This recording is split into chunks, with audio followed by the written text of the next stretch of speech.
حاتم تئی سے متعلق ان کے واقعات آپ کو دلچسپی لگیں گے اور عجیب و غریب بھی۔ حاتم تئی کوئی افسانوی شخصیت نہیں ہے، لیکن ان کے واقعات سن کر ایسے لگتا ہے جیسے یہ کوئی صرف کتابوں کی حد تک لکھی ہوئی باتیں ہیں، لیکن ایسا نہیں ہے، بلکہ حاتم تئی ایک معروف شخصیت تھے اور وجہ شہرت ان کی سخاوت ہے، اور حاتم تئی کی اس طرح پرورش میں ان کی والدہ کا بڑا کردار رہا۔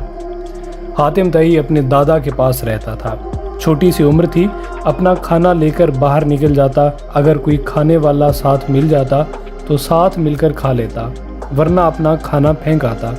حاتم کا دادا ایسی سخاوت کو ناپسند کرتا تھا، چنانچہ دادا نے اسے اونٹوں کی نگرانی پر لگا دیا۔ ایک دن 3 شخص حاتم تئی کے پاس جاتے ہوئے ان کے پاس سے گزرے اور اسے مہمان نوازی کا مطالبہ کیا، تو حاتم تئی نے ہر ایک کے لیے ایک ایک اونٹ ذبح کیا، حالانکہ وہ ان تینوں شخصیات میں سے کسی کو بھی نہیں جانتا تھا۔ جب انہوں نے اپنے نام بتائے تو سارے اونٹ ان میں تقسیم بھی کر دیے، اور وہ تقریباً 300 اونٹ تھے، اور خوشی خوشی گھر آیا، دادا کو مبارکباد دی، کہنے لگا میں نے دائمی عزت و امجد کا ہار آپ کے گلے میں ڈال دیا ہے۔ پھر جو کچھ ہوا وہ سارا قصہ اپنے دادا کو سنایا، اور دادا نے یہ معاملہ سن کر کہا کہ اب تو میرے ساتھ نہیں رہ سکتا۔ حاتم نے کہا کہ مجھے اس کی پرواہ نہیں ہے اور میں اپنے کیے پر بالکل بھی نادم نہیں۔ عرب معاشرہ ایک منفرد اور متنوع تمدن کا حامل تھا، جس کی خصوصیات نے اس دور کے عرب لوگوں کی زندگی کے مختلف پہلوؤں کو تشکیل دیا۔ یہ معاشرہ قبائلی نظام پر مبنی تھا، جہاں ہر قبیلہ اپنی روایات، رسم و رواج اور قوانین کے مطابق زندگی گزارتا تھا۔ عربوں کی مہمان نوازی، سخاوت اور بہادری مشہور تھی، اور ان کی شاعری اور ادب نے اس معاشرے کو ایک ادبی اور ثقافتی رنگ دیا۔ حاتم تئی ایک معروف عرب شاعر اور سردار تھا، جو اپنی سخاوت، بہادری اور انسانیت دوستی کے لیے مشہور تھا۔ حاتم تئی کا تعلق قبیلہ تئی سے تھا، اور اس کی زندگی کا دور اسلام سے قبل کا تھا، یعنی وہ نبی کریم صلی اللہ علیہ وآلہ وسلم کے ظہور سے پہلے کا زمانہ تھا۔ حاتم تئی کی سخاوت کے قصے عربی ادب اور اسلامی تاریخ میں بہت مشہور ہیں۔ اس کے بارے میں کہا جاتا ہے کہ اس نے کبھی کسی سائل کو خالی ہاتھ نہیں لوٹایا اور ہمیشہ ضرورت مندوں کی مدد کی۔ اس کی سخاوت کے کئی واقعات آج بھی کہانیوں اور شاعری میں زندہ ہیں۔ حاتم تئی کا ذکر صرف عربی ادب تک محدود نہیں، بلکہ مختلف ثقافتوں اور زبانوں میں بھی اس کی سخاوت کی مثالیں دی جاتی ہیں۔ اس کی شخصیت کو اسلامی ادب میں بھی بہت پذیرائی ملی، اور اسے ایک نیک، سخی اور باعزت انسان کے طور پر یاد کیا جاتا ہے۔ اردو اور عربی زبان میں کسی کی سخاوت اور فیاضی بڑھا چڑھا کر بیان کرنی ہو تو کہا جاتا ہے کہ فلاں شخص حاتم سے بھی زیادہ سخی ہے۔ حاتم تئی کے اشعار اور قصے آج بھی انسانیت، سخاوت اور اعلیٰ اخلاقیات کی مثال کے طور پر پیش کیے جاتے ہیں۔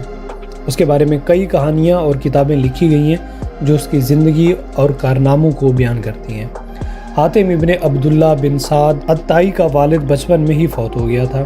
اس کی ماں نے اس کی پرورش کی، اور وہ بڑی دولت مند خاتون تھی اور نہایت سخی تھی۔ اپنی تمام ملکیتی چیزیں سخاوت کر دیتی تھی۔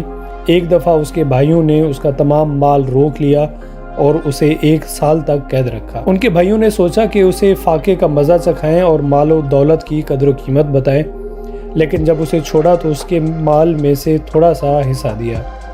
اتنے میں بنو حوازن کی ایک تنگ دست خاتون ان کے پاس فریاد لے کر آئیں، تو اس نے وہ سارا مال اسے دے دیا اور کہنے لگی، جب میں نے بھوکا رہ کر اس کی تکلیف دیکھی ہے، اس وقت سے میں نے قسم کھا لی ہے کہ کسی سائل سے کوئی چیز نہیں چھپاؤں گی۔